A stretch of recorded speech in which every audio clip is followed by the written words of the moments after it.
Welcome to the UglyMugsPodcast. I'm your host, Quincey. And your other host, Justin. So let's start with yours because you were like beyond blown away and then kind of confused. It is a Clipper. You lost the package, didn't you? I lost the package, but I know what it is. It's a white tea with raspberry. But you said you got it at Sprouts. It was one of their new things. Yeah, I don't know that it's necessarily... It's not by Sprouts, and No. I don't know that it's necessarily a new company, but it's new to Sprouts. Okay. But it's called Clipper is the name of the brand, and it is a raspberry white tea. And I usually open it up and I just go straight to sniffing it because I'm a weirdo. But when I sniffed it, me and Quincy both noticed the same thing. It just smells like tea. It just smells like tea, and it was very mild. And that's not a weird thing. If you... Back before they closed, if you'd gone to Teavana, what they would do is they would open the containers, take the lid, and they would waft the scent to you for you to smell it, to see what you thought. So, smelling the tea is not a weird thing by any means. Oh, no. And I will say, after 2 or 3 sips, it's interesting. All right, this is a white tea that I might actually say, hey, I'm going to take a few home. Okay. It's very mild, it's very calming, it's very soothing. The raspberry is backdoor to the white tea. It's not bad. I probably would do honey over sugar, but... I was about to ask you if you were going to do honey over sugar on the next one, because you did sugar for this one. I did sugar for this one. I might do honey next week, because this seems like this would be a good one to repeat. And the reason why... I know you want me to do a new one every week, but this one would probably be a good, like, oh, I couldn't get one at the last minute. This one would be a good cover. Next episode, do it with honey, and you can report on the honey type of thing also. Yeah, okay. I've already got next week's coffee lined up, so... There's a lot of fucking coffee out there. There's a lot of coffee. There's a lot of tea. There's a lot of lots, but you got to figure one of these days we're gonna slowly have that inkling where we're at the limit. Yeah, I'm not gonna drink cat butthole tea. You know, the one with the one where the poop out. Yeah. Yeah, no, I'm not gonna do that. Apparently, it's actually really good. Yeah, but from my understanding, they're also ruining it by because it used to be naturally happening. Now they're having to feed the cats the beans so that they can keep up the production of it. Oh no! And so now it's just completely ruining the process. What are you doing? I don't know. I love sticky notes like this. I like to play with them because they're like it's slinky. a slinky. Oh god. See? Okay, what's your coffee? My coffee is from Sprouts. It's organic. It's another light blend. No, this one. Ugh. It's organic Peruvian. This lightly roasted coffee carries calming, floral, and herbal characteristics. It's clean, smooth, and medium bodied. Non-GMO verified, ground coffee, USDA organic. Okay. I don't mind it. I now, me not being a coffee drinker, I usually go based off of smell, and I said, hey, let me get a waft of that. I immediately was like, whoa. You want to try it? Yeah, fuck it. Make him try it on mic. See what he says. Watch him explode. You know what? You like it? That's actually not too bad. I think a light blend is what you need. I need a light, like except for certain blondes, because the Starbucks I was not a big fan of. No, I'm a big fan that of. I think I can rock with. The only reason why is because you can taste the coffee, but the coffee isn't Overpowering. I guess it's not very tasty. I mean, no, can't put it like that either, because it is very tasty. It's not strong. It's not strong, yeah. but it still has a heavy flavor, so it's like, I don't know how to really It allows you to taste the sugar and the cream in there. Yeah, it doesn't... It's melding well with everything. It doesn't hit me in the chest like a regular coffee would. It So- doesn't hit me like Folgers. Well, maybe that's the issue. You already have hair on your chest, so having strong cups of coffee that would put hair on your chest, your body's rejecting it. Maybe. Yeah. I'm a very hairy person. Yeah, you're kind of Robin Williams-esque. Kind of, A little bit. Maybe he's secretly your father. Dad? No, I don't normally go in for light blends, and that's probably one of the reasons why you haven't liked most of the coffees I've tried, because normally I don't go for light blends, but I'm trying to try everything. I fucking had a mushroom coffee, you know? I'm going to try everything except for cat butthole coffee. I think that'll be the only one I don't do. And sorry if we hiccup every now and again. We just had spicy chicken for our business meeting lunch. I mean, we had to rush lunch because we're having internet problems today. Yeah, everything is just breaking down on us, aside from our stomachs, because... Technology! But yeah, hopefully I'll be able to get this episode up by the end of tonight. We said we're going to try our hardest to get it out. We're going to summon the internet gods, or internet demons, or whatever. We're going to make that pentacle that you see with, like, made out of wires and all the different... We're going to do all that to try to fix this. Yeah, but it's fine. We're on with the show. Last week's movies were really good. So it was Mad Max 1 and then and 2. it was Road Warrior or Mad Max 2. Depends on how you look at it. Yes. So let's start with the first one. Originally, that was the one I thought you were going to be bored with. And then while we were watching it, I was like, why did I think this? I should have known he would have liked this one more. It was so good. It was very Punisher-esque is what did it for you. Yes, and then the second one tried to do that, but then they tried to add in the story of the people who held onto the oil rig area, and then I kind of checked out. Yeah. Like, I was there, I was invested, just not heavily invested. And then they sped up a lot of the scenes that didn't need speeding up. So, break down number 1 and what you liked, because what you liked about 1 is what they changed that you didn't like about 2. Correct. Like, they sped up all the... I don't want to call it filler scenes, but all the scenes that didn't necessarily need the full interaction with the audience. Meanwhile, in 2, they did speed up the ones that required a lot of, lot of different things. Like, there was, I don't think it was Humongous. I think it was his under that I forgot the name of. But he had a giant pipe, and he sped up the entire thing between him swinging the pipe into breaking the windshield. And I'm like, 1 was just good overall because of pacing, the way they told the story. There was a few inane choices they had when Max was going on vacation, but I couldn't be mad with the way they told the story. And then they literally had a Thomas Jane Punisher get run over scene. But long before Thomas Jane Punisher get run over scene. Yeah, so I was just like, okay, all right. And then I was like, it's a good redemption story, and then, okay, that's fine. He gets his arm run over. Okay, cool. Gets his leg shot. Cool. What did you think about the eyeballs for the crash scenes? Yeah. Sure. I don't know what it is, but those always give me goosebumps. Neutral. Like, I don't know. Only the first movie. The second movie doesn't do it for me as much when they do it, because they do it once in the second movie, and it just didn't have the same feel. No. But the first one, the first one, I was like, what the fuck? And then, that was with the Knight Rider! Yeah, it was the Knight Rider. And then the second one was... what was his name? Toebiter or something like that? Toebiter. Toebiter, I think, yeah. Tonight we're going to watch... Toe Cutter. Tonight we're going to watch Beyond Thunderdome, which is very 80s. Yeah, you like, mentioned I watched Beyond I watched Beyond Thunderdome, and it makes me go, fuck, you know what I haven't seen in a while? Heavy metal.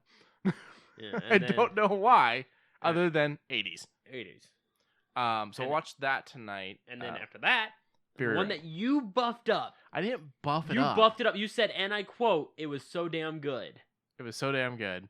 It's my favorite in the Mad Max franchise. So far, because we got, what's it called coming Wasteland possibly still coming. Yeah. I mean... I hope that one's better just because I want them to keep upping it. But after a certain point, you got to go, is this going to be better? Is it, like, John Wick was amazing. Was John Wick 2 better? In some cases, yes. And would you say more action in 1? Yes. But would you say more story in 2? Yes. So it's like...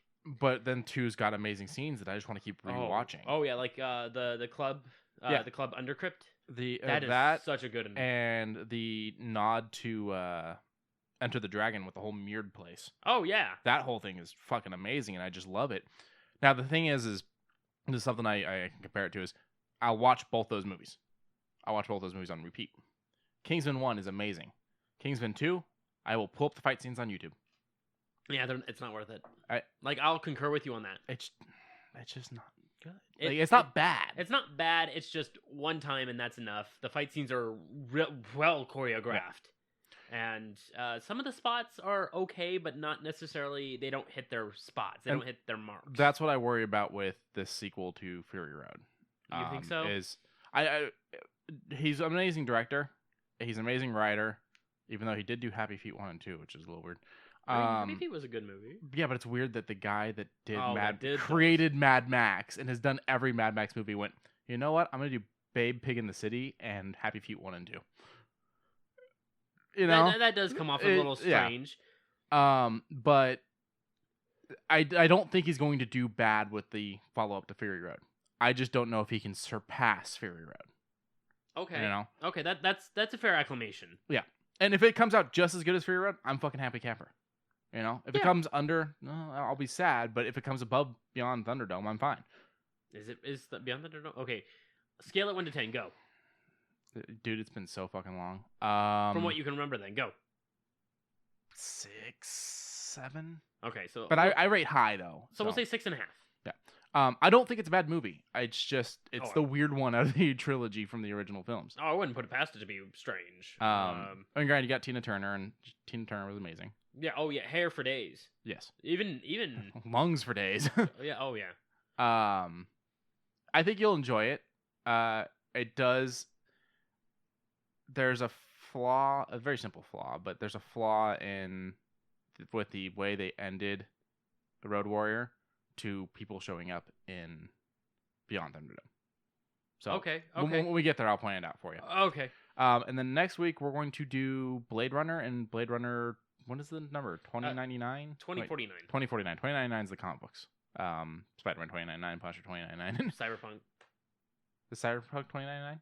Wow, they should have probably picked a different number. I'm gonna fucking sneeze again.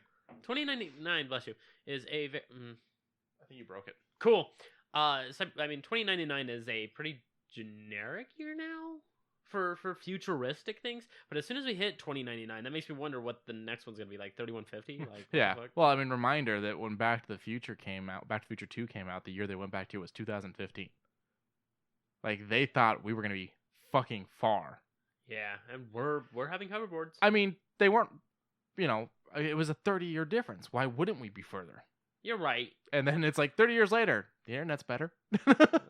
Laser discs are gone. Well, did you hear they're wanting to do a remake of them? Like they can do remakes all they want. Well, no, like it's going to be Blu-ray, but in that form, and then that formatting will be spectacular. If the machine can play original laser discs, I'll buy one. Okay. Well, the only downside is it's probably going to be like $8,000. I will not buy one.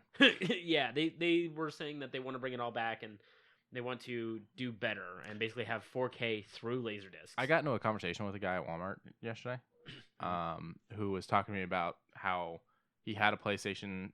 He has a PlayStation 4, and how he had an Xbox One for a while, but he sold his Xbox One.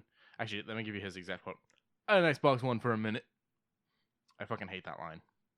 And he's like, "But I got rid of that, and I don't really play my PlayStation 4 anymore because I went PC." And I went, "That's fine." I was like, "But I don't have the money to go PC." He's like, "It was only like $3,000." I was like, "Bitch, you work at Walmart. How are you paying for a $3,000 PC?" Walmart now has their own brand of iBuy. He built his. It's a gaming laptop. He told me all about it, gave me specs and everything. He built it from the ground up. Oh, okay. I'm like, okay, how long did it take you then? Because like, you work at $3,000. Walmart and you had $3,000. Damn, dude. And he's like, yeah, where I went a little bit simpler was the graphics card. I was like, well, the graphics card was what cost you the most. Processor. For a laptop? For both desktop or laptop. They cost a little bit. Okay. But he's like, I went lighter on the graphics card because I don't really need it. I'm like, what are you playing on it then? Like my 660 Ti, my old one. Yeah. Like that could play most, not everything. It could play most, just as long as the processor didn't, poop all over the place. Which both that one there and Aurora at home can both do. So, if you sink extra money into a processor, do you think you'd be able to play most of what's out there at a lower graphics card? Some, but if you're wanting that spectacular crispness, of course you got to buy. I mean, I don't want it looking like N64 by any means. Oh, but... no. Then I would say at today's point in time, you could probably get yourself a 1080 Ti for, $200. Because those have dropped in price drastically. So I could say that you could probably get that for cheap. But that's great and all. It's just a matter of, I don't have $3,000 to build a laptop. No. Well, then again, nowadays you could build a desktop for $1,600. Okay. And that's bare minimums. That's 8 gigabytes of RAM. That's a pretty half adequate processor. That's a lower end graphics card, 1 terabyte hard drive, maybe even a 256 gigabyte solid state to boot up on. It's simples. Yeah, and that's all fine and dandy, but here's where I have to put it in perspective. While I would love to do that, the car payment I had that was absolutely ridiculous, the price you just gave me for a laptop would have been 3 car payments. Huh. And that's where I run into issues with this. And this is one of the reasons why I go with consoles. Because guess what? Layaway comes back every year now. Yeah. Layaway at Walmart starts on the 31st this month. I could go and put a Switch in there. I think they ask for like 25% down or something like that.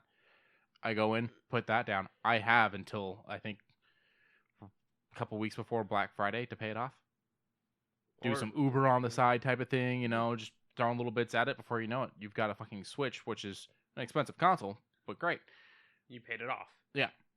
Or I could do the Walmart gaming PC, which is okay. I looked at the specs. There were a few. We watched the guy that did the comparison, where he bought he bought it and he had the wrong pieces in the computer, but I was like, I don't believe that. The reason why I said I didn't believe that was because on his receipt it showcased that it was a ship, and I was like, if it was a ship to place, then you would have the verify. I was like, but I looked at the specs. They're okay for starter, and it's not. Let me explain something real quick to you. I worked at Walmart. Yeah. When people order stuff online, it gets shipped to the store. We pretty much just scanned the barcodes and went, "Yep, that's it," and stuck it off to the side until they showed up. Oh. We're not opening up any packages and going through anything. So, it's very possible they sound the wrong shit. But, how much money do you think I'd have to put into Walmart's gaming PC to bring it to your gaming PC's level? I'm just going to grab one of the cheap ones here. So, their cheap one is $500. For $430. Okay. After tax, probably $465. Yeah, $460. 8 cents on the dollar. It gets difficult. Yeah. From the look of specs, it says that it is an FX 6300 AMD with a 1030 2GB, which is a pretty low end one. Comes with a 1TB hard drive, 8GB of RAM, and I was curious. It would come out to roughly $463.32. Oh, neat. Without any warranties. And I mean, it's got a nice Spider-Man red going on. Yeah. Over under, if you want to make it up to my par, you're gonna have to get a solid state drive. So that's probably another 70-ish, a little under, depending on how big you get. Mm-hmm. There's an amazing 2TB one on Newegg for like $140. Not sponsored. Please sponsor me. And it's on like a really hot deal. The other interesting thing with it is the processor itself. The FX 6300 is a low-end stream, so you can actually stream with this thing. Okay. The only downside of it is that GT, it's not a GTX, it's just a GT variant, 1030, 2GB. That one you're going to probably have to upgrade. That's probably another $200 if you're wanting to upgrade to like an RTX. But RTXs would boost the shit out of it. The other minor thing, maybe the RAM, but the RAM is fine for now. Okay. So how much do you think total? So total after this, so the 430 for the already pre-build, mm-hmm. Pop out the graphics card, pop out the pop in, I guess, a solid state. Will probably run you about $650. Okay. And then new keyboard and mouse. Good point. We already have them. But ignoring that, new keyboard and mouse. New keyboard and mouse. Maybe if you're wanting to go gaming and have mechanical, that's maybe $35-$60 depending on what brand you do. Mouse, if you want a gaming mouse, that's another $35 for like a nice Corsair RGB that I have, that I fucking love. So we're around $700 at this point. Yeah. Okay. So I could take $430 of that out by doing layaway, mm-hmm. but that is still another like $300 almost. Yeah. Like $270 that I had to come up with after that I can't lay away. Okay. And that's where an issue comes into play again, and that's why consoles have just always been easier. You're right. You're right about that. I'm not saying that there's anything wrong with a gaming PC, because you're getting what you pay for. Yeah. For the most part, there's a few things that they overcharge for because they know you can't run without it, but you get what you pay for. My issue runs into the fact of the PC people are always like, why don't you just do this? I'm like, because I got bills, bitch. I got bills to pay. Like, mouths to feed. Fuck you. And I mean, I think as of that video that you showcased that we were just talking about, they seem to have gotten some good reviews. AMD is slowly starting to grow because there's a new processor chip called the Threadripper. Mm-hmm. It is from 16 cores all the way up to 64 cores, which means that it can handle multitasking properly. That's a lot of cores. That's a lot of cores. I only have a quad core. I think Code has a quad core. Like 4 cores is the bare minimum right now. What you looking for? I was just looking at what it says on the front. All it says is i7. So. Yeah, I know it's a quad core. But do you remember when dual core was like the thing? Oh yeah, I still have the old computer that has the dual core Inspiron. Now you can't get a freaking laptop that's a dual core. Yeah, you have to get the quads.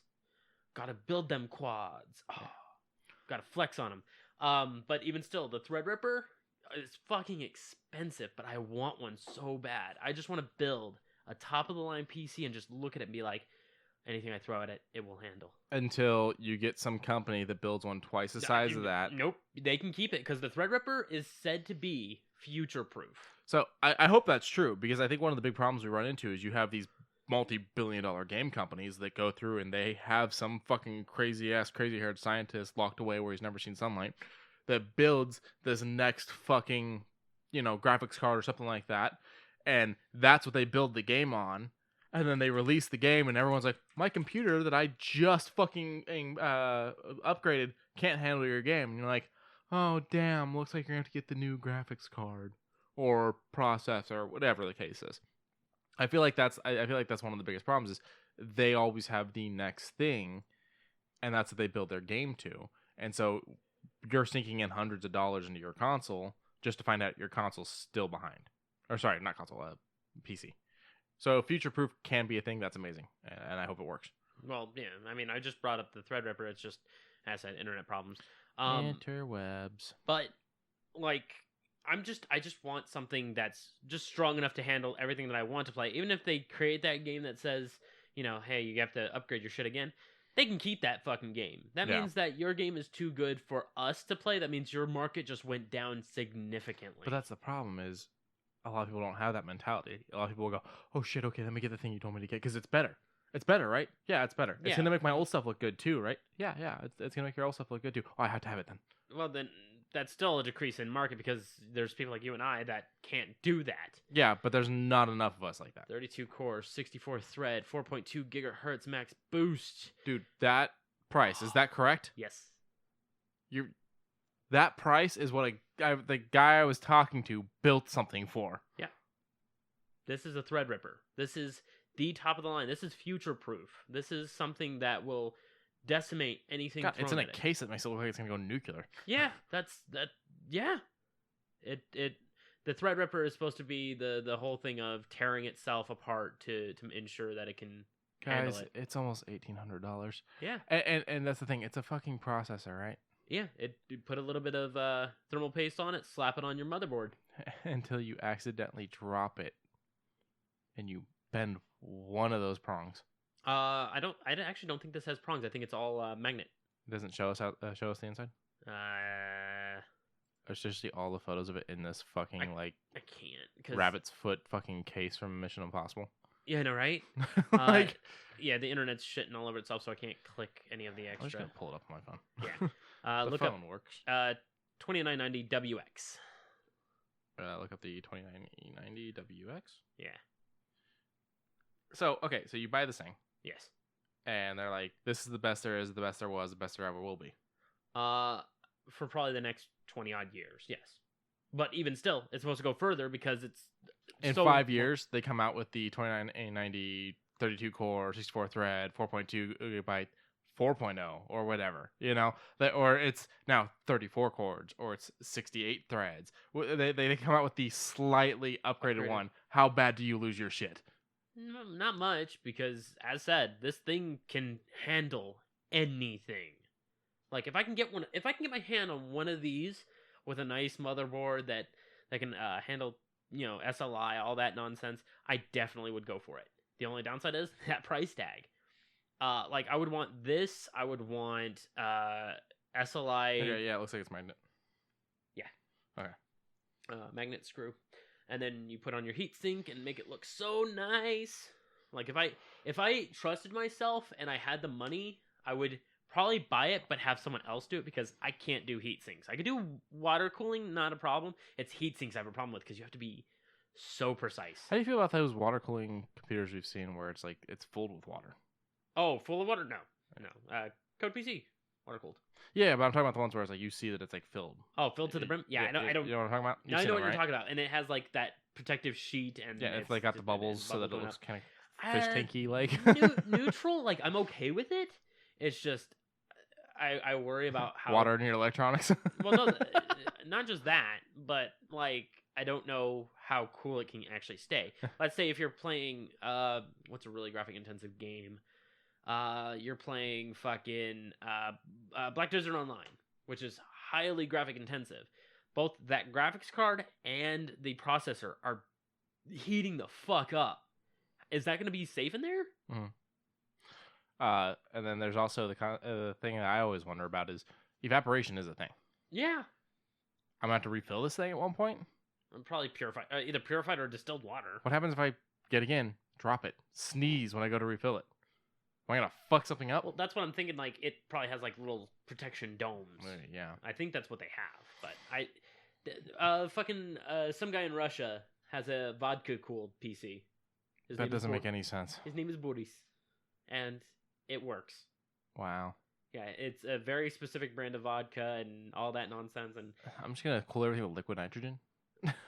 There is one of those. Yeah, I'm sure. And sadly, the testing runs for it aren't that great. Too bad things can't be like you need heat for it, you know? Because then it's like, let's get a lava run one. I'm sure down the line we'll have something. It's like Minecraft when you put the bucket of lava in instead of the coal. And you can create infinite cobblestone. Figure out how to make the infinite cobblestone be an energy source. Come on, Mojang, think about it. Microsoft now. Oh, that's right. They actually just released a bunch of new tables and shit. That's kind of cool. Kind of nice. But yeah, I would love one of these. I would love a couple GTX 2080s. Do those come in rabbit foot cases too? I'll show you. Do you remember what I'm talking about when I say the rabbit foot from Mission Impossible? It's from 3, I do believe. So 2080 Super. 2080 Super. Please work fast. Please big fast. Please big fast go. Probably close down that one. We don't need that one anymore. Yeah. So it's these like really big fans. These this is the graphics card. Oh, okay. It's got fans on it. Yeah, and I want to. I want to. Because you can tie them both up together. That's a lot of stuff. That is a lot of stuff. So and that right there's another $740. So that's another $1,480. Yeah, $1,500. So that is two of those will literally bring the price of the rabbit's foot thing that we were just talking about to about $3,000. Over about 3,200. No, it'd be about you're right, about 3,200. And we still have yet to buy any memory, any RAM, any. Yeah, fuck that. We don't have a tower. Yeah, I'll just strap that shit to the wall. There you go. There was a guy who did that, who had a nice panel up on his wall where all the parts fit in, and he was like, it was a custom built motherboard, and I was like, a bit weird, but okay. Like all the parts, but all right. All the parts had RGB, kind of like this. I'm gonna go back to the old days where computers took up a whole room, and it's gonna be like you're actually sitting in the computer as you're playing. Oh god, no, I would die. But yeah, no. You're just in an air-conditioned box. God damn. Within the computer. But yeah, I would love to build up my own PC with a couple of those and that Threadripper and some other glorious things. A couple fucking solid-state drives. So you know those bags electronics come in, the silver ones? That, like, the Mylar? Yeah, it's anti-static or whatever. Yeah. The LED lights I just bought for the TV was in those. In one of those. I was like, that's kind of cool, but considering it's $10 LEDs, how much was I actually paying for the LEDs versus the bag? Yeah. Like, how much of that was a bag that is now sitting in my trash can? Yeah. And another one of the pre-builds is $1,600, and it has a pretty good i7. So that's literally the price of the part you want to put in it. Yeah. No. Yeah. That is true. And it's got a pretty nice looking case. I'm gonna go buy something that still runs off of DOS. But why? And it's got a pretty good set. GTX 1070 8GB card, multi-colors, 240 GB solid state, a regular 1 terabyte hard drive, an internal Wi-Fi chip.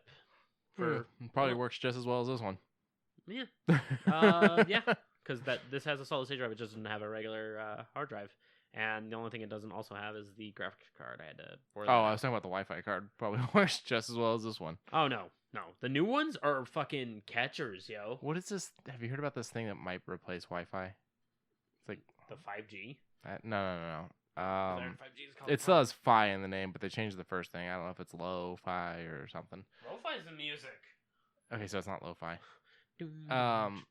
There's something new though that they're talking about that could knock out Wi-Fi, and I'm like, yeah, Wi-Fi is everywhere. Do you realize the process we're gonna have to go through? Oh, look at that. Okay, so he just pulled up one that they knocked the price in half. They dropped that price. Oh, it's got a 3-star though, out of 40 with 46 ratings. I can make that work. Like, I'm curious as to why it got the 3-star, because I'm looking at it and I'm like, shit, instead of buying Aurora, I should have bought this. But you can't do payments on this like you could Aurora. Yeah. Fuck you. Affirm? What is Affirm? Affirm, and it's the same exact.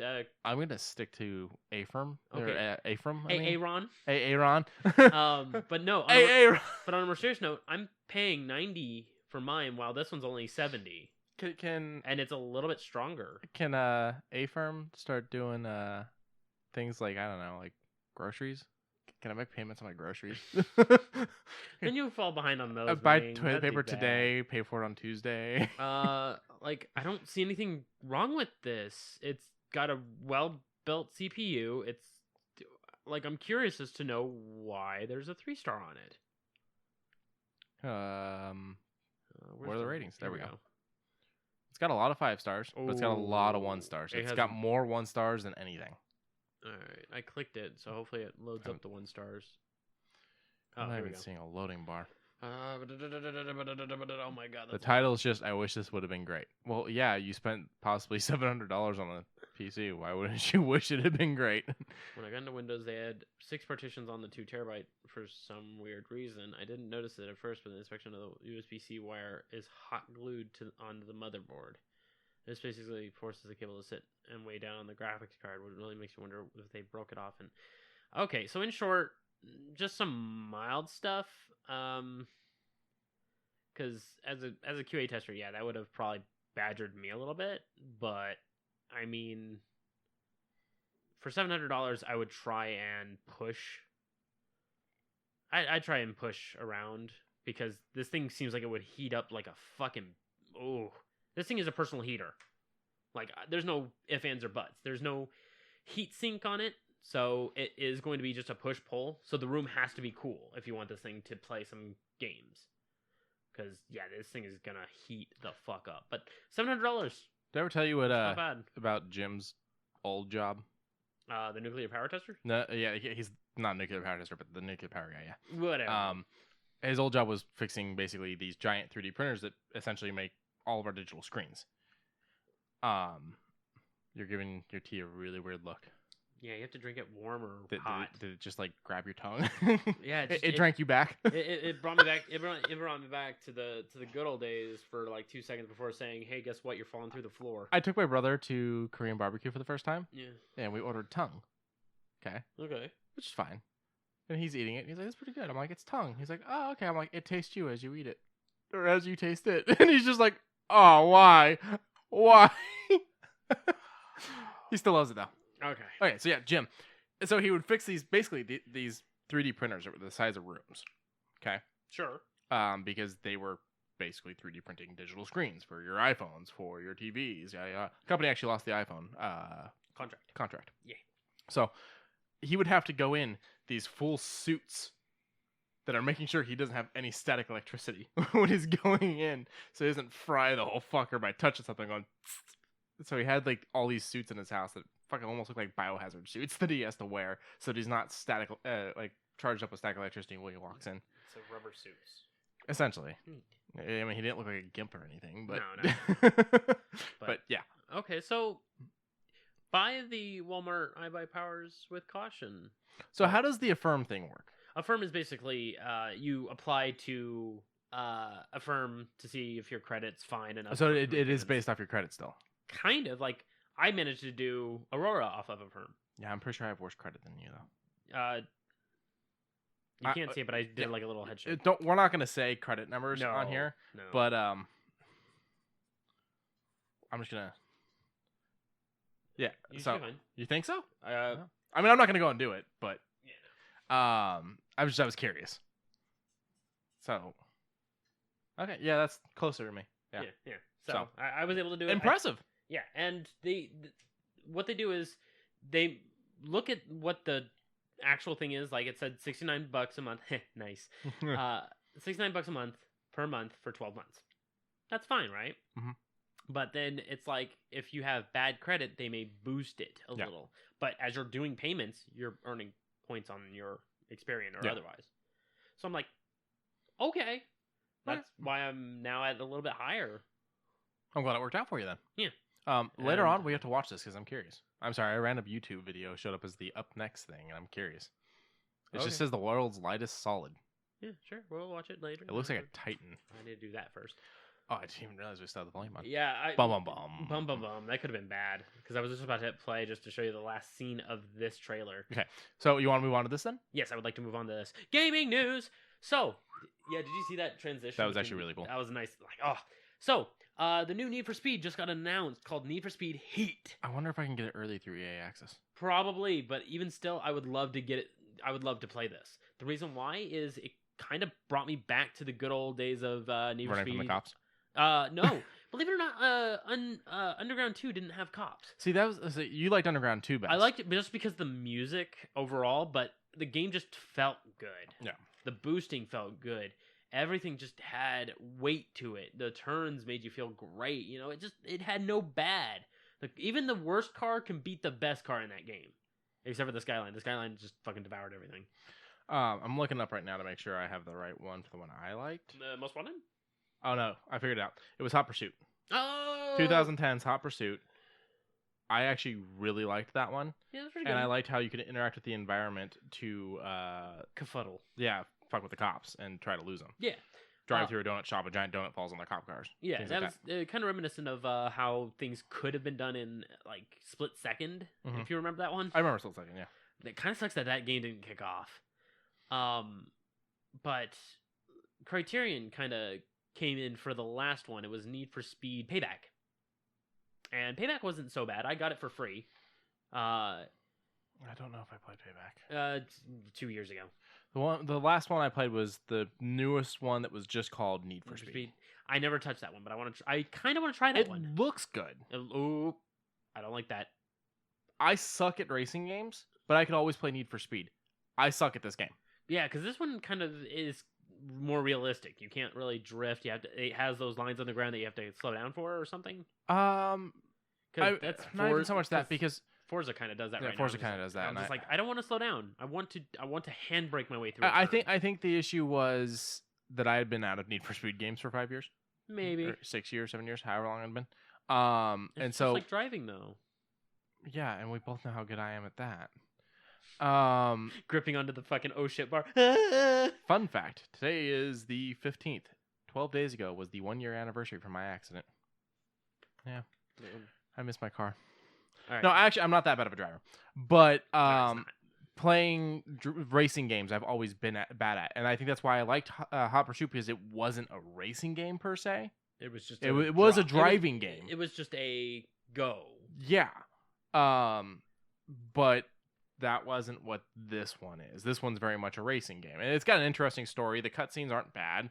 The people, like the way they drew the people and everything, all looks good. It's a very good looking game. I think check it out. I think you might like it.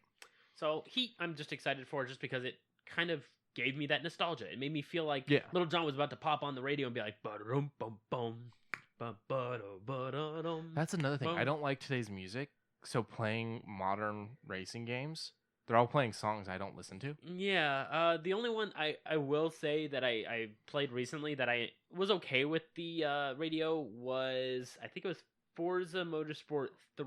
No, it was Forza Horizon 3. Okay. And it had some pretty good powerhouse stuff. You know, it's funny. My brother is a big racing game person. He doesn't like the Horizons versus the regular Forzas. I mean, it's an okay. Like, I was just driving around, and I noticed a few people were challenging me, and I'm like, it's still a game that gets people playing. Yeah. And, I mean, they're on Forza Horizon, Well, fuck. 5? What's the Ubisoft one? The... Crew. Crew. Crew still gets people. The Crew 2. Oh, no. Crew still gets people. Oh, really? I got Crew for free, and I jumped on it just because I'd never played crew, and there was a dude that basically I was driving from one end of the map to the other. I drove to Vegas from like New York. Oh yeah. Oh, you and there was a dude that just fucking zipped past me, and I was like, "Holy shit! People still play crew." I think it was crew. It might have been crew too. I'm pretty sure it was crew. I'm pretty sure it was 1. I never played 2, so I don't know nothing about it. But I heard 2 was actually superior to it, just because I'm sure. of the way that you can actually like do some good team building. I mean, certain things like racing games, normally the next incarnation is better because they're not too worried about what are we gonna do next. It's a racing game. It's always going to be a racing game. It's how do we improve what we have. Yeah, it's safe. Granted, there have been some flops in Need for Speed, but a lot of it was let's improve what we have. Let's improve what we have. And sadly, the things I liked from Hot Pursuit were not a thing anymore. Rivals kind of did what you liked, probably. It was just one big mess of a map. It didn't have any cohesion. Gotcha. The other thing I like is big city maps. I always hated. Did you ever play Burnout Paradise? I played a Burnout. I don't know if it was Paradise. Take me down to the Paradise City where the grass is green. It's and very the girls possible. are pretty. But singing that song to me doesn't mean anything. My girlfriend loves Guns N' Roses. But I felt like a lot of the older racing games, and it was because of where consoles were, where games were at. It was always just these little maps. And then we finally started getting these bigger maps, these maps that you could actually start to learn and try to like, oh fuck, where are the turns at and things like that. Like you had to like try to know your maps. Yeah. But then they started doing other things in the game where I started caring less about knowing my maps. So yeah, there's always been give and take in it, just because I'm not a good racing game person. Just like I'm not a good fighting game person. So if the fighting game drops out the things I like, I stop liking it. Mortal Kombat 9, amazing. Mortal Kombat 10 pissed me off. And your thoughts on 11 are neutral. Mixed. Like I'll probably give it a shot. Yeah, but funding right now. Yeah, funding.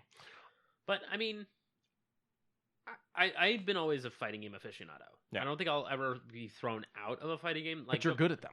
I mean, you're not. I'm not gonna say you're. I'm not. I don't want to mean to put you down, but you're not tournament ready. Oh no, I used to be. I will toot my halfway horn. I used to be. But you're also not at the point where you're gonna be like, oh, I gotta prep for. I'll miss next fucking podcast. I gotta go prep. Yeah, but you're not the guy that I just lost the last 10 rounds in a row against the computer, except for Akuma. Fuck Akuma. But that's me. That's you. Okay. And that's why it's got to be more than just punching and kicking. Like the story's got to pull me in. The way it looks, the way it plays. I'm never gonna get through. What is it? Street Fighter 5? Yeah. Street Fighter 5 Tekken? No, sorry. Tekken 5. Yeah, Tekken 5. Was it Tekken 5? 7. 7's the one where Akuma would start beating your ass. So 6. 6? 6, because 6 is the one where you would like fight 3 of the robots at once. Oh, okay, yeah, that was a bad one. Yeah, sorry, it was Tekken, not Street Fighter. Yeah. Okay, yeah, okay. Things like that ruin that game for me. I'm never gonna play it. Okay. Street Fighter, I'll play, but I hate how many of them are like Street Fighter 2. And I'm like, oh, let me play Street Fighter 2. Tag! Or I'm like, oh, it's not Street Fighter 2. It's this variation of Street Fighter 2. You don't. I get what you're saying, but then again, there's always going to be one benefacto in my house. I don't like Street Fighter 5. I don't like Street Fighter 5. Fucking Third Strike. Third Strike is one of the old arcade cabinets that got ported over to Dreamcast, and it's the best. Best music, best feel, best everything. Fucking 2004 at EVO. God, you tell me that fucking combo didn't spark. I'm sorry, that got me heated. I suck at Smash Bros. Any form of it. I would like to play the current Smash Bros. Just so that way I can play as King K. Rool, just because I think that I might have a feel for his character style. Right? Mm-hmm. Him and... Oh, he's panicking. He's spazzing. Yeah. Gambit has lost his mind. Yeah, there was a fucking thing on my face. Like a fly or something. Fly or an ant or something. But, I feel like I would have a feel for either King K. Rool, Bowser, any of the big heavy dudes, because I feel like I understand their playstyle just by looking. Yeah. And I need quick characters though. You seem like one that would just be jab, combo into it. But I really want to play the game, but no Switch. Growing up, one Tekken game on the PlayStation was my shit. I don't remember which one it was, but there was one Tekken game on the PlayStation 2 that was my shit. It was either 1, 2, and I think 3 was on the PS2, I believe. By that point, I know we already had, what's his name with the robotic arms instead of the regular? Jack? Yeah. Well, no, Jack is, that's Mortal Kombat. That's Jax. Jack 5. Okay, that's Jack's. Okay, yeah. We already had Jak 5 by whichever one it was on the PlayStation. Each one. Okay, Jak 1 was Tekken 1, Jak 2 was Tekken 2, so on and so forth. Okay, I just know him as Jak Jak 2. 5. Okay. Because Jak 5 is the best. Probably like Jak 2 or something like that. I played as King a lot. He was a good one. He got better at... it was the one with the tree. I don't know when they introduced the tree. It would mimic other fighters' moves. Monokuma. Okay, yeah, whatever Tekken on PlayStation had that. There may have been more than one. Might be 2. It's not that big of a deal. Yeah, but... That was my shit. And then I discovered Mortal Kombat. And I love Mortal Kombat. Yeah. And I will go back and play 9 despite sucking at fighting games. I will just be like, you know what? I want to go back and play Mortal Kombat 9. I will go and play Injustice 1 and 2 because they're essentially Mortal Kombat. But then 10 happened. And it just... You broke your heart. A little bit. But I'm glad that we still hold our nostalgia dear. Yes. And speaking of nostalgia... 3D Realms recently was in a bit of a controversy. You're a controversy. Huh? What? I'm sorry? Nothing. I couldn't quite hear you even though you're speaking into a microphone. Oh, I'm sorry. You're a controversy. You're right. It used to be named Ion Maiden, which of course sounds similar to Iron Maiden. I believe we talked about this before, not too long ago. So they changed it to Ion Fury, which is a prequel to a top-down shooter called Bombshell. And both feature a nice female protagonist, etc., etc. This is a distinctive throwback to the old Duke Nukem 3D art where everything kind of moves in polygon, like hexagonal style shaping. Like, yeah, okay, so the concept of it's 3D, so it should have all of its sides. Yes. But it never quite turns. Yeah, and it has like a front and a back. It doesn't actually have sides. It does have sides. It's just you have to hit that exact side. It's very strange. But I get what you mean. Yeah. And they just recently put it out, and it's getting pretty good reviews. And people are saying, if you fell in love with Duke Nukem 3D, Shadow Warrior, Daikatana with I was a Doom guy. Yeah, even Doom. That was pretty much the only one like that I really enjoyed. I will play Doom and Doom 2. What about Final Doom? Final Doom was the hard ones. Okay, I only remember Doom, Doom 2, and then Doom 3. Oh, you never... Okay, well, one of these days I'll have to load it up on... Because I know... Well, I know that there was Doom, and, like, you could beat it, and then there was the new set of levels. No. Final Doom is, the Age on Hell. I don't remember. Yeah. Probably not. It's Doom 1, Doom 2, Hell on Earth, and then it's Doom... Final Doom, which is you basically taking the fight to them. Yeah, I don't remember that. Yeah, it was... But if it's like Doom 1 and 2, I'd probably enjoy it. Yeah, but much harder. Yeah, it's even on the easiest difficulty. It's Are you kidding me? I don't actually beat Doom through without actually having to hit continue. You're right. But even so, I never played. I never really got into Duke Nukem. I know Blasphemy. I don't like Quake. I love Quake. Quake was my go-to. But this looks interesting to me. So yeah, and it's only I think $25. I like the noise you just made. $25. I'm not seeing a price, but it's still got the whole concept of like in the bottom left corner, it's got her face and then her health, and then it's got like an armor thing and then her armor level. Yeah, and I mean this thing is heavy FPS, so you are running since the get-go. God bloody. I used to play they did like a demo when they ported Doom to Xbox 360. They did a demo. It was just the first level of Doom. That's all it was. I would just play that on fucking repeat. And then eventually so stupid story, you've heard this, but they haven't. I go through and I buy Doom. I buy Doom 2. I own them both digitally. Cut to a couple weeks later, I'm like, you know what? I want to get Doom 3. I'm going to go big. I'm going to get the BFG edition. It's like $15 because it's been out for fucking ever. Mm-hmm. Buy the BFG edition just to find out it comes with Doom 1 and 2. You were just like, The games I had just fucking bought. But, yeah, no, I like Doom. I even liked Bethesda's Doom. I'm on my second playthrough of it, I want to say. Oh my god, I forgot that they made Blood way back when. Can you... I know we're having internet issues, but you got working a little bit. Can you bring up the Doom thing you were talking about? Oh, Final Doom? Final Doom, yeah. I've literally never heard of this. Yeah, I love the case. The case is fucking amazing looking. Oh, It's like this. okay. Yeah, just like an image search if it'll work. Yeah, I didn't know about this. I've only known about 1, 2, and 3. This is the case. Oh, And it was even on that's PS1. cool. Yeah. It looks okay. If these are actual game footage, it looks like Doom 1 and 2. It takes everything from Doom 2 and just rolls it over just into more difficult. Oh, so it's just Doom 2 but harder. Yes. Okay. I feel like I'm a little less interested now. I thought it was a new game, or not new because it's old. But yeah, no. It has a few of the outcrying things that are different. I think it adds one new enemy. I had to curb a habit of mine because it was pissing Lauren off. I playing Doom, and whenever Pinky comes out, I'm gonna back away a little bit. When Pinky would come out, I'd just be like, Pinky, and then I would start fighting Pinky every time. Just Pinky, and I'd start shooting him. Lauren's like, you need to stop fucking screaming. I was like, I'm sorry. It's Pinky. I'm not scared of him. It was just always like, fucking Pinky, you bastard. And then I don't remember the name of the floating ones, but I just call them meatballs. The single-eyed ones. Yeah, I know their name. Yeah, I just call them meatballs. I don't fucking remember. No, they have a cool name. I like meatballs. They look like big meatballs. Tell me I'm wrong.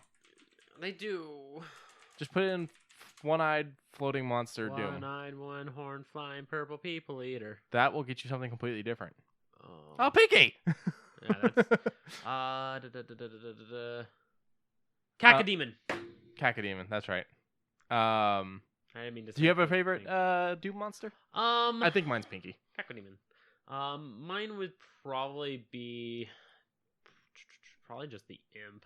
What about the imps? Throw the fucking fireballs. Those piss me off. What about the ones that are like the skulls?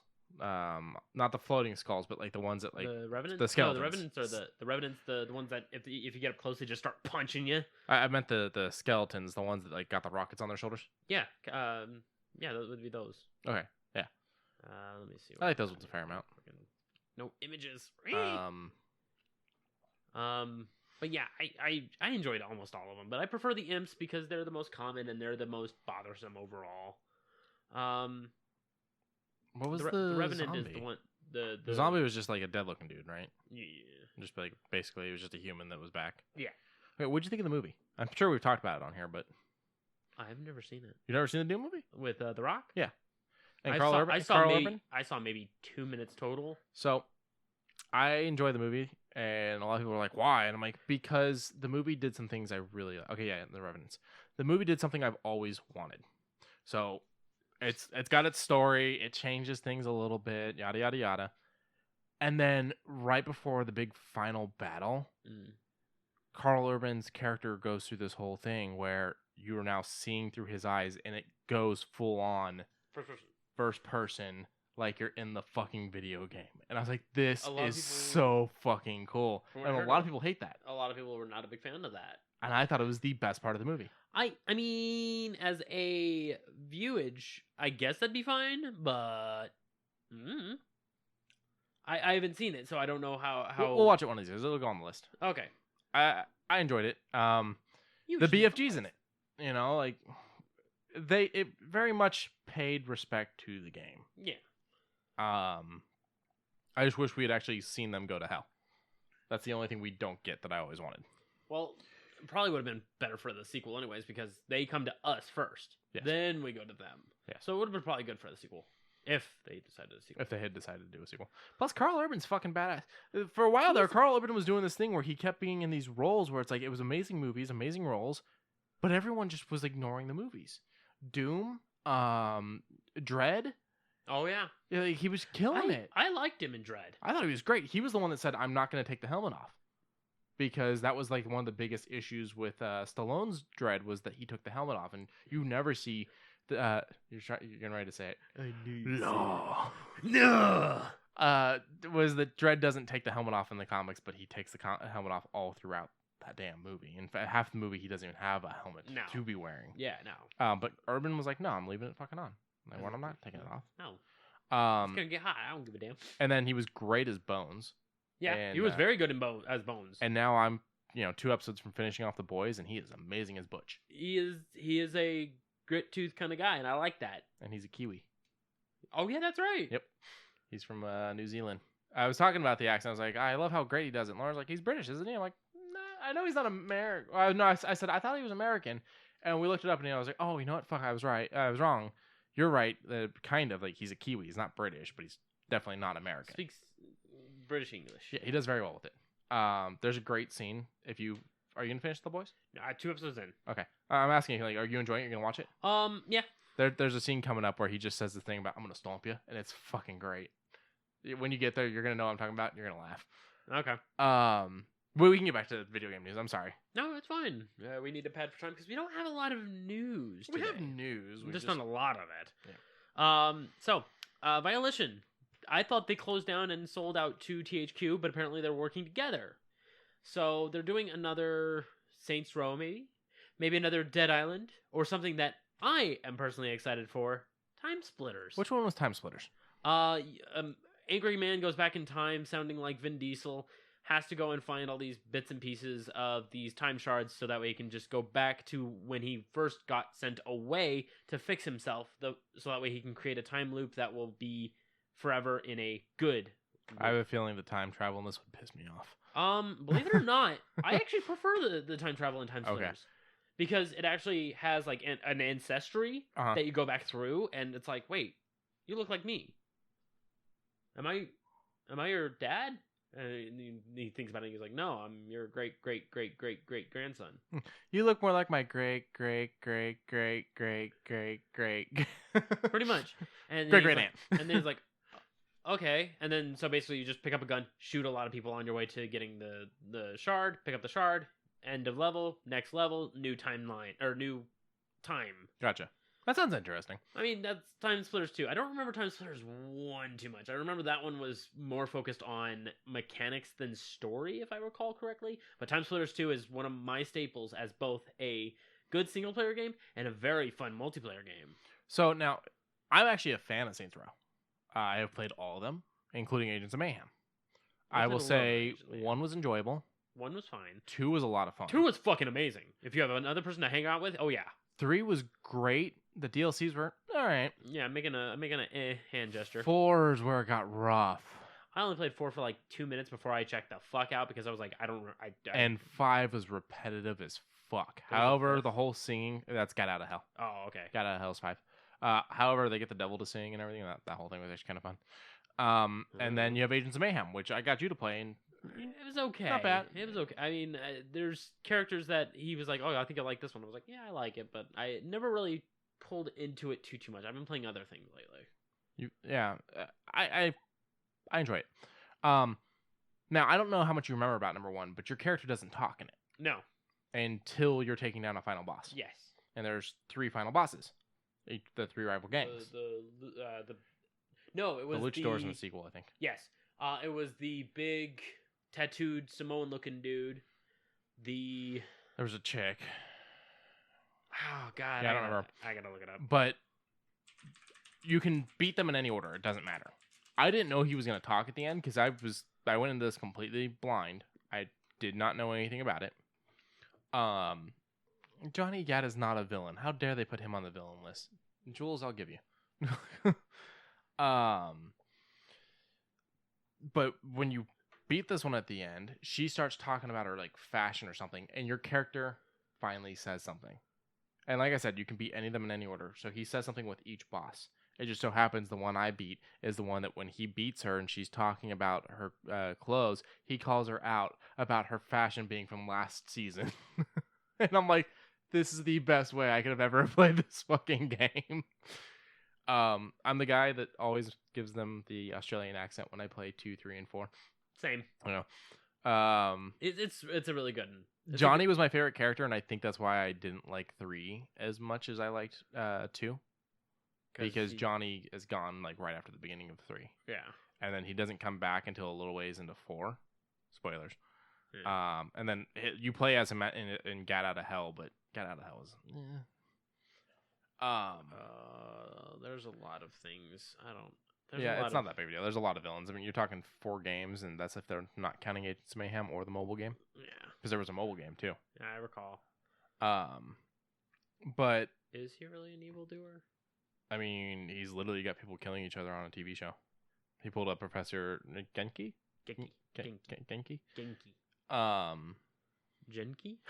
But my favorite GAT thing is after your character wakes up from the coma in 2 at the beginning of the game, you have to go save GAT. And before you get there, they're showing that he's on trial and everything. Oh, yeah, and you have to bring him out. And the judge is like, you're being charged for like 137 counts of murder. And he goes, I thought with statute of limitations and all, some of those would have dropped off. And she goes, there's no statute of limitations on murder. And he goes, there isn't? Well, that's fucking bullshit. It's just, that fucking scene kills me every time. I'm sorry. Back to Saints Row. I'm sorry. Not even Saints Row, but the THQ Nordic and Violation. Yeah. I'm excited. Violation. Violation. I said violation. There's violation. No A. Violation. Violence. Spiders. Becky, he had a hat. So I played Dead Island 1 for about 2 hours and then checked out. I never played any of Quincey. I never played any of the other Dead Island stuff. I prefer 1 over 2, but both are fine. 2 kind of made me check out. We got it on a really good deal. And I didn't like how repetitive 1 was. 2 is more repetitive in my opinion, but I never played it, so I didn't play 2. I mean, but over under they had good characters, a lot of Australian accented people. I mean, a lot. That's fine. Did they have Australian insults or just the accents? I think what is it? Troy Baker. Okay. He played Cinnamon. Because my favorite thing with as I called them, other accents is hearing their forms of insults. Like fucking bloody boca, piece of shite. Yeah. Or like, have you watched the Scottish guys that play Call of Duty together? And it's just Scottish insults. You showed me like 8 times, but they're still good. Fucking your mother's taking a piss and your mom's built like Batista. Batista bombed your ass back into kindergarten. Your mom looks like Mark Henry. Things like that, delivered in that accent are fucking hilarious. Yeah. But then there's like the Scottish woman that does all this Scottish slang for vagina, and like half of it, some of it's things that we say out here, but a lot of it's shit I've never even fucking heard of. You're like, oh, and that is fucking hilarious. I could see them wanting to do that maybe. I'm hoping because Dead Island 2 is supposed to be like Venice Beach area, and I'm like, okay, like it's not an island, I guess, but. Sure, whatever. Was it Dead Island that we just recently watched that trailer with the jogger? That's Dead Island 2. That's for 2. Because it's Dead Island Riptide as the sequel. The sequel DLC thing. No, it was a full standalone. Oh, okay. And then there was Dead Island 2, which is the one where the jogger. And I'm like, It was an interesting trailer. It was a pretty Nothing's going to beat their original trailer where it was bits in reverse, and then when you put them all together and play it. Do you remember that one? Yes, I do. That fucking trailer, dude. That trailer got me hyped, and then I played the game, and I was like, oh. Like, that trailer lied to me. Yeah. I'm excited, but I'm not gonna... until I start seeing more gameplay, I'm not gonna hold too much hope. I'm hoping they don't fuck with... Like, if Time Splitters has, like, a cartoony look to it, which they've always had, I hope they keep that cartoony look, because that's what Time Splitters is. Kind of like how they kept modern... Toe Jam and Earl as Toe Jam and Earl. It's just crisp. Yeah, I'd okay like a nice re-render. See, I don't like the way they did the new Battletoads though, because when they said new Battletoads, I went, oh, and my mind went straight to Killer Instinct and how he looked in that, and I was like, I want that game. And now I see it, and I'm like, oh, which is my fault, not theirs. Yeah, which to be fair, it doesn't look bad. No, but it's not what you were expecting. No, it looks a little TMNT-ish, like. Kinda, like old TMNT cartoon. But I want a good Time Splitters. Damn it! Like I've been waiting. God, oh wow, a long time. I don't know how long, but I've been waiting a long fucking time for another Time Splitters. What's the good news then? Yeah. No Man's Sky just got a huge fucking patch, and I mean huge patch. About 10 gigabytes on almost everything, and it's at version 2.0. Sean, I forget his last name, but the original creator of it, he leaned in and said, "We're repairing everything," and I'm like, "Okay." Is it crossplay?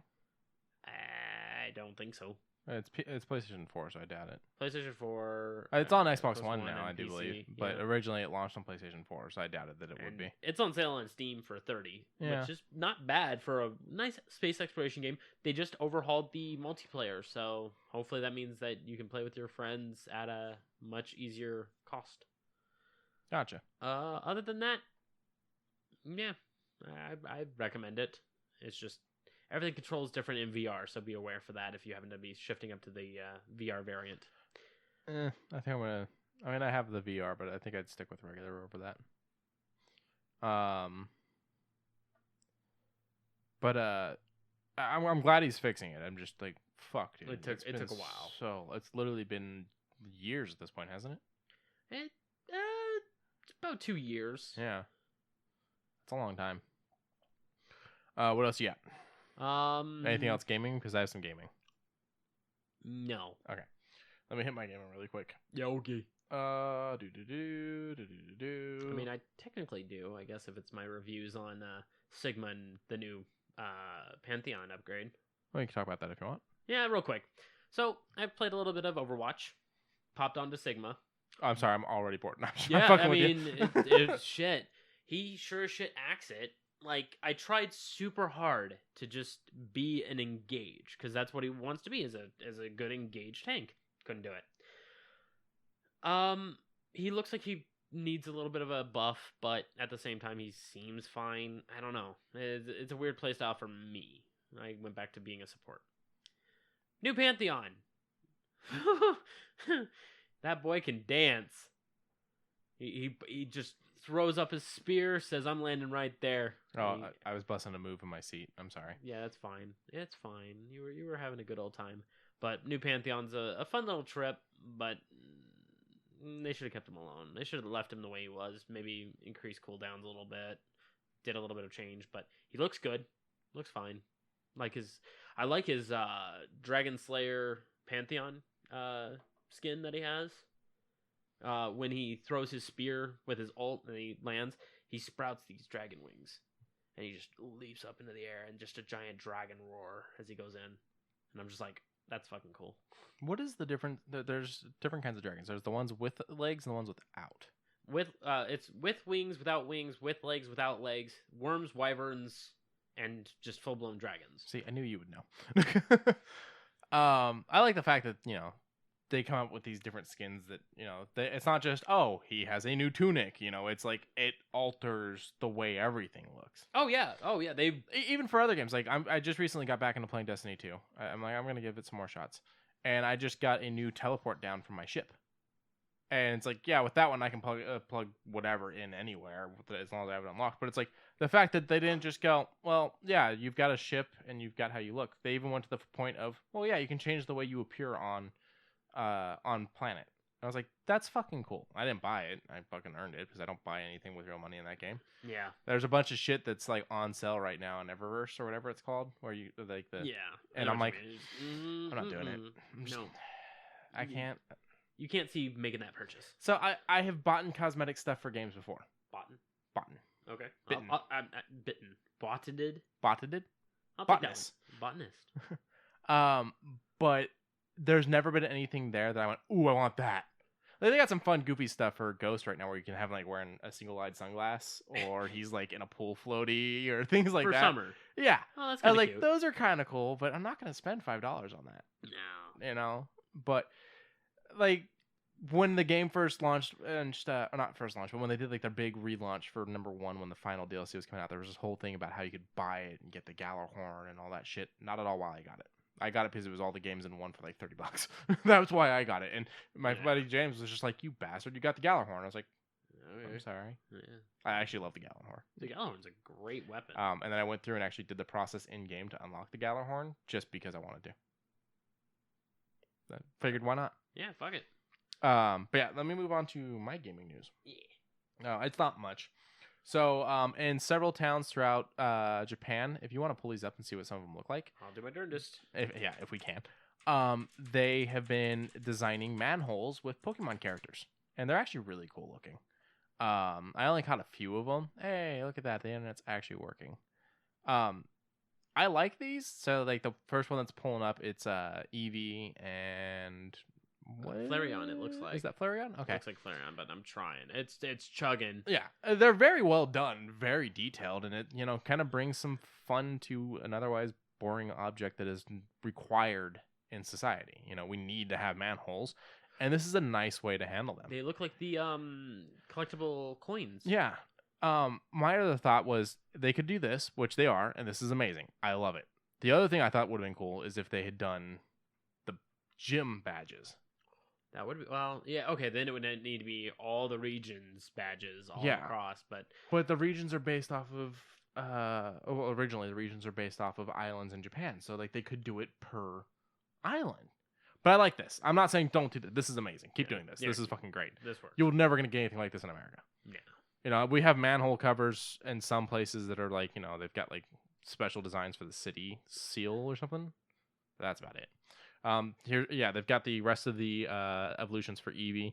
I don't know what that one is. This one? That one or the green one at the top left. Espeon, and this one's Leafeon. Okay. This one's one of the originals. And then you got she's gonna kill me for forgetting this. Oh, I can't remember it. Umbreon. I kept thinking Umbreon. And I was like, no, that's not right. And then you've got the Vaporeon. Yeah. And I'm sure that they probably did the rest. Yeah, they probably did the rest and then some. I saw the one that had Pikachu on the front. That was the original one I saw. Was the Pikachu one? I think it was over on Kotaku. What you just pulled up. I'm trying to pull it up. I'm trying. Yeah. Oh my god, everything's white. That's racist. Ding. Ding. But I mean, I would like some of this shit to flow over to us. Like, I want something to liven up this city more than just the strip. Yeah. I don't know. I don't think it'll happen. We've actually got some really cool stuff with local. They did art on like electrical boxes, cable boxes, things like that, especially over in the park near here and stuff like that. That stuff's all really cool that they did that, and they've done that throughout several spots in the city. There's other parts in the city that they did that as well. But I think the problem is it's America, where they're like, we could do this, but how long before it's covered with random fucking stickers and graffiti? As where Japan, like, you don't even see garbage on the ground. No. Like, yeah, it's not gonna fucking happen. You don't get taggers. It's like one of the most realistic things that they ever did in what was it called? Oh, I like that. It's the Pikachu one, and it's the boy and the girl and the flowers. Have you ever noticed that no one ever does the cosplays of Pikachu right? They always have the wrong tail. Oh, because boy is the flat, girl is the bubbles. It's supposed to be like a heart. Yeah. Winkle. Oh yeah, out in the background, along with the Ferris wheel. Yeah. But what was I saying? Oh, Into the Spider-Verse, he does up all the stickers and he's running around tagging everything, and his dad yells at him and tells him to go pull them off. At the very beginning. That is something that I have seen my entire life in America. Yeah. And what kills me is it's always the stickers that are meant for you to put on your packages when shipping to the United States Postal Service. That's always what they use, because you can get them for free. And you can just grab handfuls of them from the post office. Huh. So the rest of them aren't loading, but it was cool, and I'm very proud of them for doing it. Yeah. And then there's the fact that Sony just announced 4 new DualShock controllers that are coming out throughout the year. They look nice. Yeah, I saw them. I mean, I would like that red and black camouflage-esque one. My thing is I don't know that I need the other controllers. You're right. I have my Nathan Drake one, and I'm pretty much good with that. You have your Spider-Man one, yeah? No, you didn't get the Spider-Man one only came with console. That's right. You had to buy the Spider-Man console to get it, so I wasn't able to do that. I was trying to pull up the actual thing so I could tell you the colors. Here we go. So they've got, like you said, the red camo one. They've got, what is that? Is that blue or is that purple? Help me out here. It looks a bit purple. Okay, so it's got like a purple, and then the like very bottom, like, it's lavender. Yeah, and then the very bottom of the handles, it goes to a darker color. And then what are these two, would you say? One looks like a rose gold, and the other one looks like a slate blue.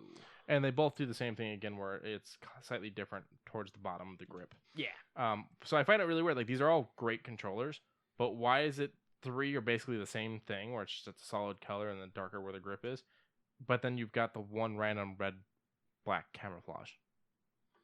It's a weird way to do a set.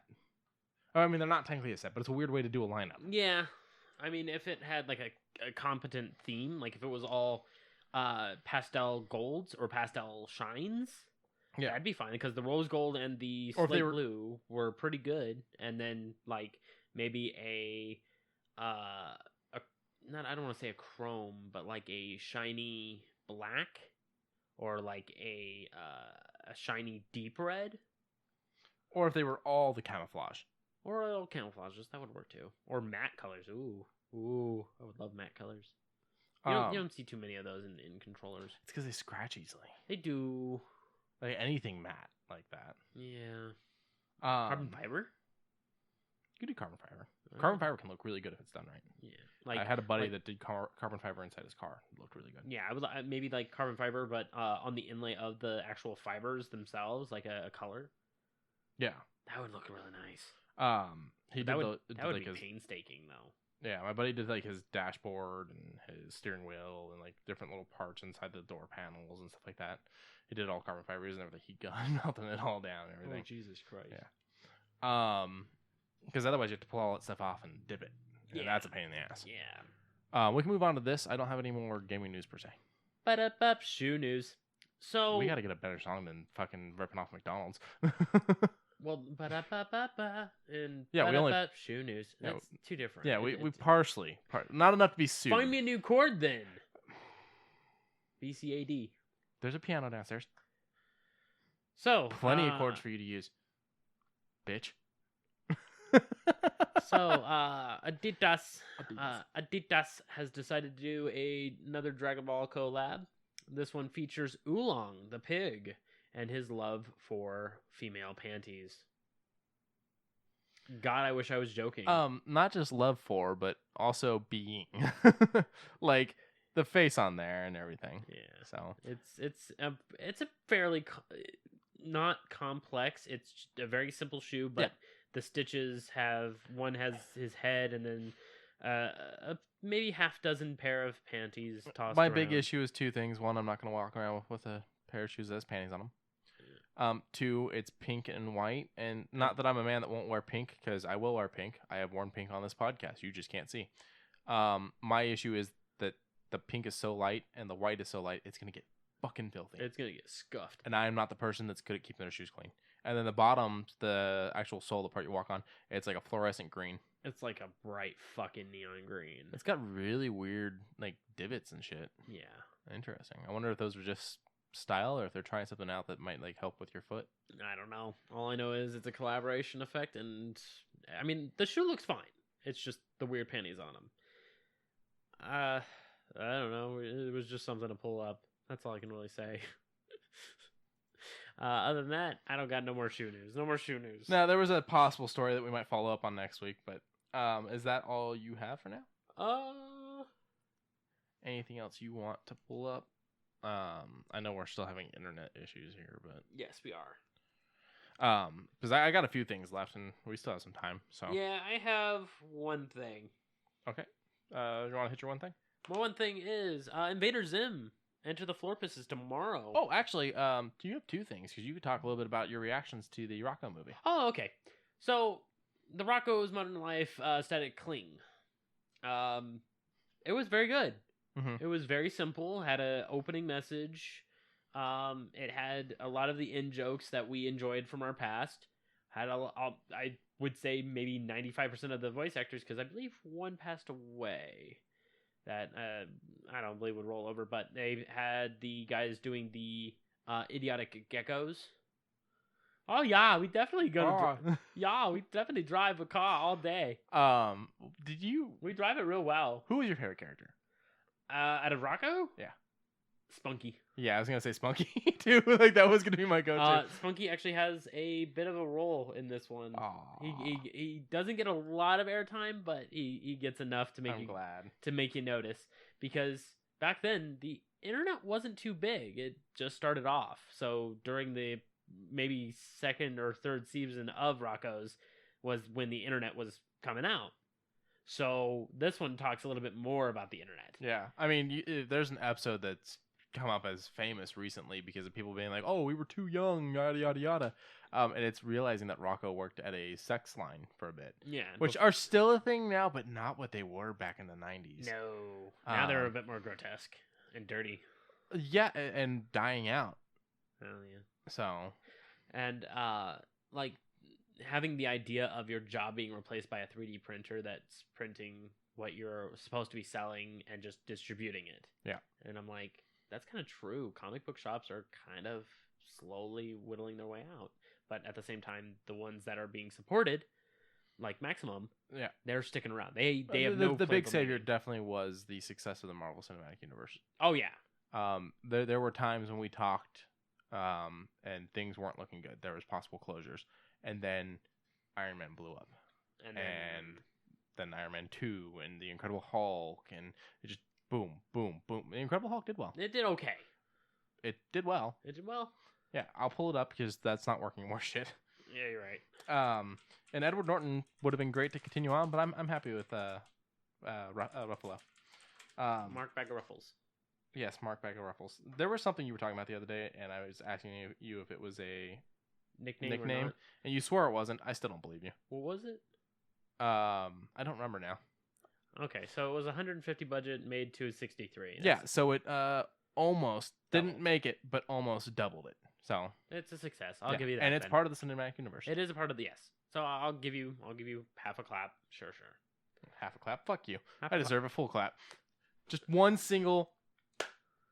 Thank you.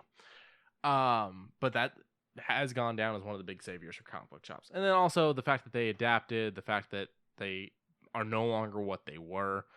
There's a parking lot that I drive past here quite often, and I can look at it and go, in that parking lot, it's not there anymore, but in that parking lot was the first comic book shop I went to once I moved to this town. And it was a stereotypical comic book shop. It was dark. They had posters up on the windows. You walked in and there was probably a smell. I don't really remember, but I feel like there probably was. Like that weird musty French fry comic booky. Yeah. Like I love the smell of old comics, but a lot of comic shops had like that French fry smell because there was always guys in there with bags of French fries. And then they had short boxes lining up on the floor with tables over them with more short boxes on those, and they were fucked up short boxes, and that's how the comics were displayed for you to dig through. And the people were very short with you, and they were very like, just buy your shit and get out. And that's how comic book shops were. Yeah, they didn't really press for customer service. In this town, at least, any shop like that is closed and gone. Yeah. Every shop that's still in this town, because we have multiple still, not just Maximum, they have very much improved that and are no longer like that. They're bright. They smell good. One of the things that Maximum always did was make sure that the shop smelled good. Well, that's just because of Jay. Yeah, very true. Candle warmers, all that. He started doing Scentsy parties at the shop. Yeah. It was actually for charity. So I've heard about that. Yeah. But I wasn't expecting Jay to follow up with that. Of course he did. Oh boy. One thing I can say about the Incredible Hulk that you can't argue that made this movie amazing was that they let Lou Ferrigno voice the Hulk. Voice the Hulk and do a he was cameo. A security guard. Yeah, which is the same cameo he had in the other Hulk movie that we don't talk about. Yeah. And Stan was a security guard in that one. Yeah, and he was like, I'll put you over my knee. In Incredible Hulk, Stan is a guy that's a victim right towards the beginning of the movie. Drinks the soda that had a drop of Bruce Banner's blood in it and dies. You don't remember that? No, I don't remember that. Banner cuts his finger, the blood drops down, he thinks he finds it and cleans it up, but he doesn't know that one drop landed in one of the Mexican sodas that they're working on. And then the next thing, and this is how they find Banner, is because Stan drinks it and dies because it's gamma radiated. Yeah. I don't like that. No, neither do I. But luckily that was years before his death. Yeah. That was 2008, so that was fucking 10 years before his death. I watched Into the Spider-Verse again yesterday, and the whole no refunds scene got me teared up. So we went and saw that after his death, not right after, a couple weeks after. Yeah. But the fact that his first line is "I'm gonna miss him." Look at me! I'm getting chills now. You just gave me some too. Yeah, and I'm just like, son of a bitch. Yeah. I've had a few hard moments like that. Like we went and saw Rogue One the day that Carrie Fisher died. So seeing young Carrie Fisher and Hope and all that, I'm doing it to myself again. I was fighting, crying so fucking hard. I'm not one of those guys that's like, men don't cry. It's just like, don't look at me. I don't It's want raining. I don't want people knowing I'm crying just because I don't want them to be like, you're crying. I'm like, fuck you. Yeah, I'm crying. It's raining. I'm not crying. You're crying. You're right, but so are you. I don't even know how we got on this subject. Comic books. Yeah. Well, Comic books? we'll stay in the realm of comic books and we'll stay in the realm of movies for my next 2 news stories. 3 news stories. 4 news stories. Jesus. In honor of the special 80th anniversary of Marvel Comics, they're doing Marvel Comics number 1000. They're doing a special cover for D23, which is the big convention thing that Disney does for shareholders and stuff like that. Here's the cover. What do you think? It's kind of like you're looking through the history. You're like looking through the eyes of someone opening a comic book and having the characters flood out. I like it. It's very retro and it has a lot of very, very interesting cover pieces. Yeah. Like it's got Thanos with the Infinity Gauntlet. It's got OG Cap doing a salute. Gray Hulk. It's got Gray Hulk. It's got Spider-Gwen. Yeah. It's got Spider-Man, Spider-Gwen. It's got the new Miss Marvel. It's got Captain Marvel. Yeah, it's a good collection. It's very good at showing through the ages. It's got Squirrel Girl, everything. Wait, may I see it? Mm-hmm. Yeah. It's got like an old version of Wolverine. What's his name? The one that teleports from X-Men. Nightcrawler. Nightcrawler. Thank you. I kept thinking Night Stalker. I'm like, that's not right. I don't know who that is on the. Who is that on the bottom left? The very bottom left. Yeah, it looks like Punisher, but it's hard to tell. No. This right here. Yeah. That's the guy that Spidey's swinging with on the cover of Amazing Fantasy 15. Oh! Yeah, I just showed my nerd card. The fact that I was looking at that and immediately be like, oh yeah, that's cover of Amazing Fantasy. If you go out into the hall and look on the wall, you would see it. What sucks is no Punisher, but I that's just a small nitpick. It's a good cover. Yeah, Daredevil's up here on the top. I right saw corner. Daredevil. Yeah. But, I mean, you can only fit so much that you're wanting to. They've also got Miles Morales on here. Yeah, that's a fine pick. I'm okay with it. I'm okay with all the picks. And then if you look at the actual panels on the comic, it's the original Human Torch before it was the Fantastic Four Human Torch. So the android whose skin would burst into flames due to oxygen. Neat! So it's a very beautiful, very well thought out, lovely cover. From there, I want to move on to Toy Story 4 becomes the 5th movie this year from Disney to hit over $1 billion. Yeah, what sucks is that Lion King is among them. Yeah, well, that's because nostalgia is a hell of a drug. Nostalgia is a hell of a drug. There was a bootleg, torrent, illegal, choppy, whatever you want to call it, version of the second trailer for Mulan that was leaked. I personally didn't watch it, but everyone that did says still no Mushu. Neutral until I see the actual drop. How about that? Yeah. I'm starting to really think Mushu ain't coming. Where would you fit him in this kind of day and age where talking animals have to be in a plethora, not in a singular? I mean, stuff, Cricky. Make his little noises. He doesn't quite talk, but and then I've got my last 2 movie things for you here.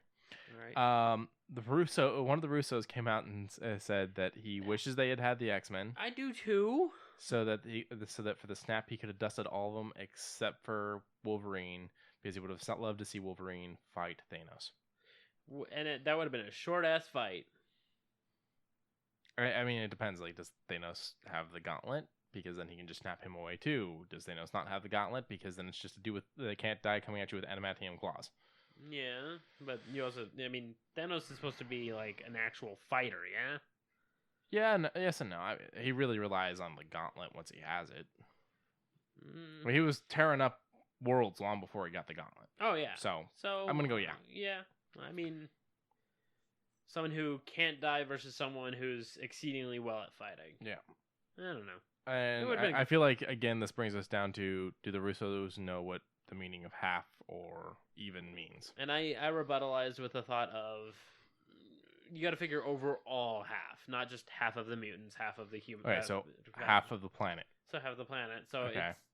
I mean, having all of the mutants would have been very unlikely. I'm just confused as to how the gauntlet decided who would be snapped away.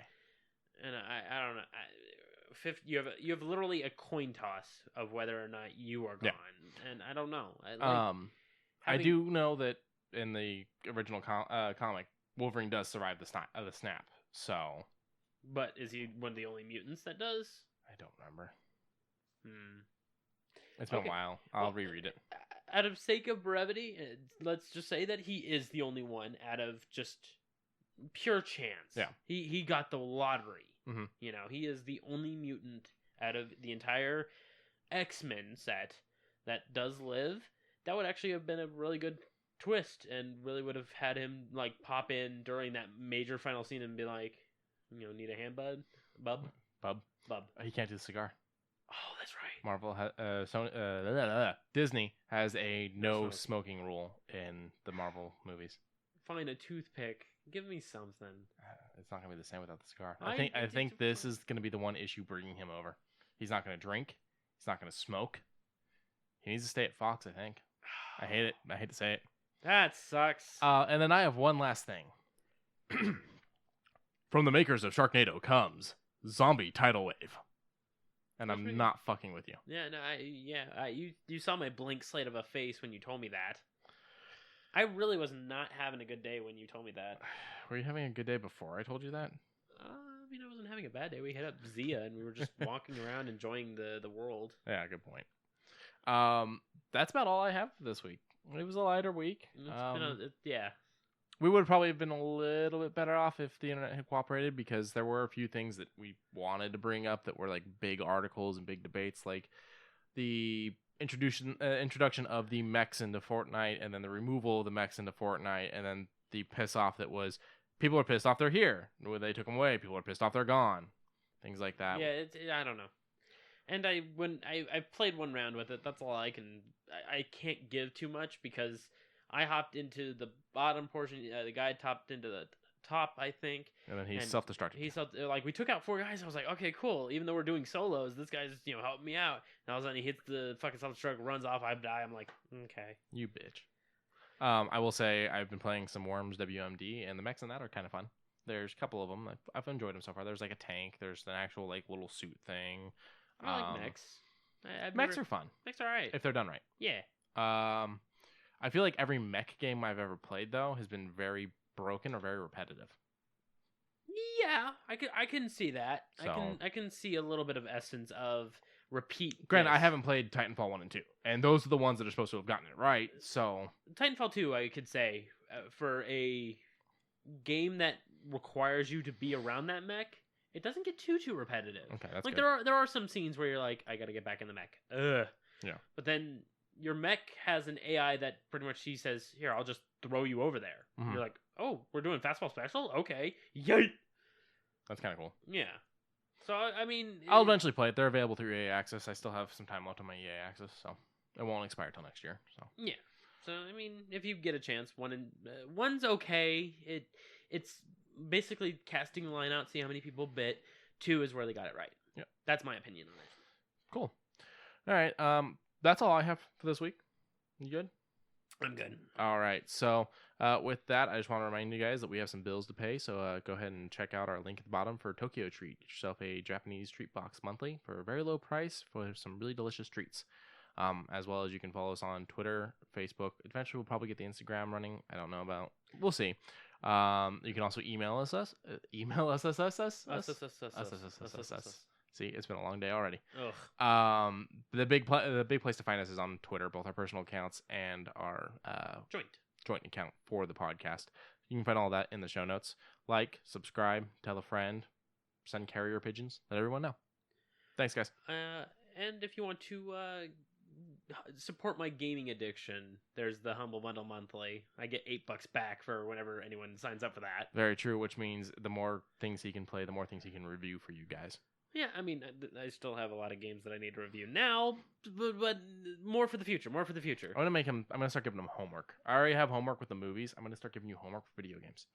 You can do it to me too. Okay. I'm also eventually gonna give you homework for comic books. You can speed through comic books in no time. Yeah, you're right. Okay, so that one won't even be difficult. Yeah, so that way we can actually add filler. Cause I want your opinion on the Judas Contract. It's a Teen Titans one. Yeah, see, you don't even know what I'm talking about. Judas contract? Yeah, Judas contract. It's a Teen Titans thing. Judas. It's great. Judas. That was a good Vine. But yeah, I mean, Vine's coming back. By the there way. were always. Is it? Vine. Is it because of TikTok's success? No. I mean, this was before TikTok's success. It was aiming to come out thanks to Twitter. Ah. But I thought Twitter's the one that shut it down. No, Twitter's the one who bought it. I thought they bought it and shut it down. Well, they shut down Vine, but it's coming back as Byte. I don't know when. That's weird. Yeah. Sorry, go ahead. What I was gonna say before, it was just that we like doing news. We will always keep doing the news. We will always have shoe news for you. We're gonna try. But the original concept for this podcast wasn't just news. It was also a lot of discussion stuff. And sometimes with the news stuff, we can just start rambling on robotically about article after article after article.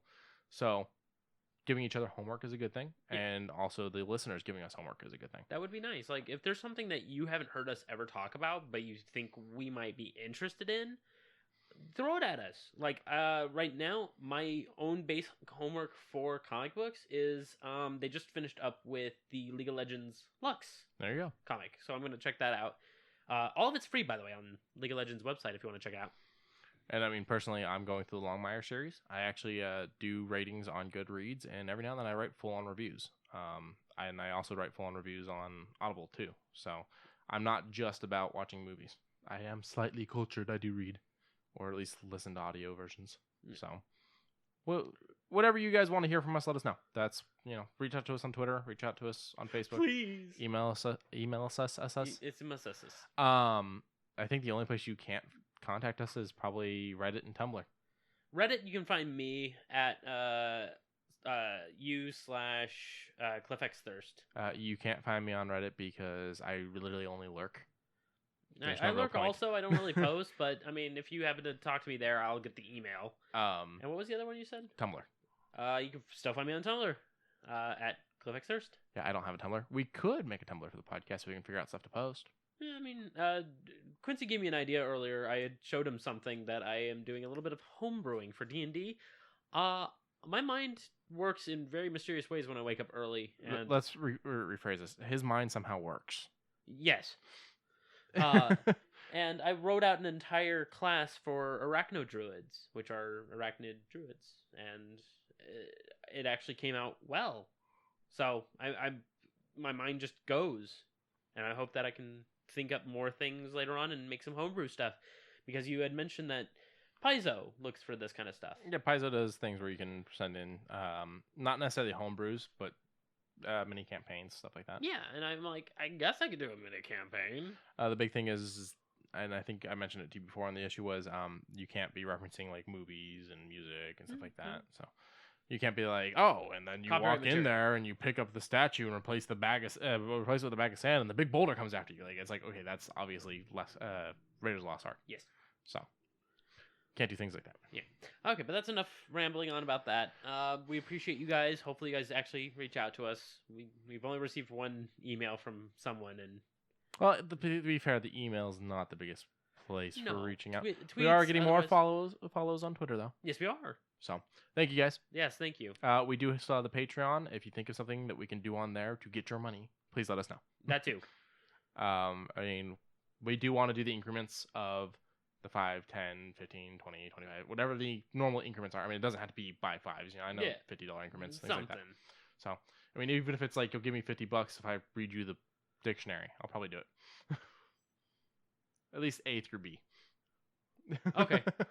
I made some faces at him. All right. Thank you, everybody. Bye. Wait. Giant mechs were in worms?